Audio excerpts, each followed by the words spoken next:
So in today's video, we're going to smoke up a very challenging brisket, and hopefully we can turn it into some great barbecue. So what makes this a challenging brisket? Well, several things actually. First off, this is a grass-fed Angus piece of brisket, so it's already super lean. Also, it's just the flat, no point, and there's no fat cap. There's very little fat on this whole thing. In fact, this brisket is only around 5 pounds total.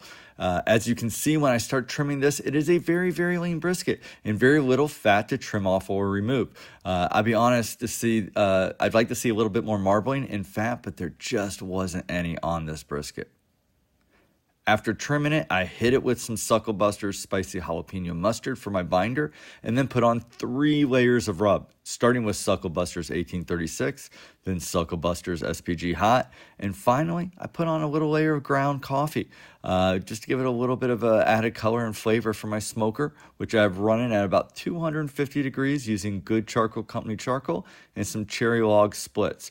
After almost 6 hours on the smoker, it's time to bring this brisket inside to wrap it. And just look at that beautiful bark that I have after about 5 or 6 hours on the smoker. Absolutely perfect. Time to bring this guy in and go ahead and get it wrapped. So the way I wrap, I'm going to use butcher paper, and I'm going to coat that butcher paper with a little bit of my mop sauce as well as some rendered tallow. I want that on all sides of my butcher paper before I wrap my brisket up in that paper, nice and tight, and then I'll stick it in the oven. Attempt to make this a one-piece fold.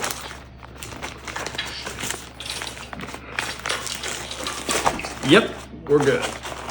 Tuck that part in right there. And get it tucked in just a touch.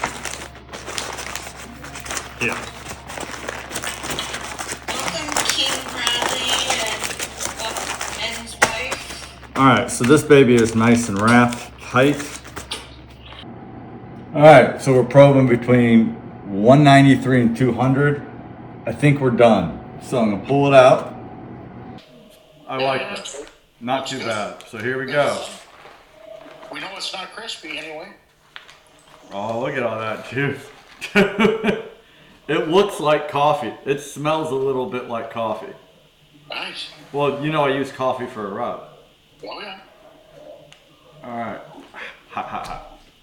After letting my brisket sit for about an hour, I start to cut it into thinner pieces, into cubes, to use that for chili, because I knew that was going to be some drier ends where that brisket wasn't too thick.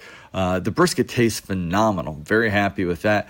But it's a little drier than I wanted, just to be honest, and therefore I'm just not going to get that really perfect slice I'm after. I'm going to mostly come out of this with cube brisket for chili and some nice slices and chopped briskets for sandwiches.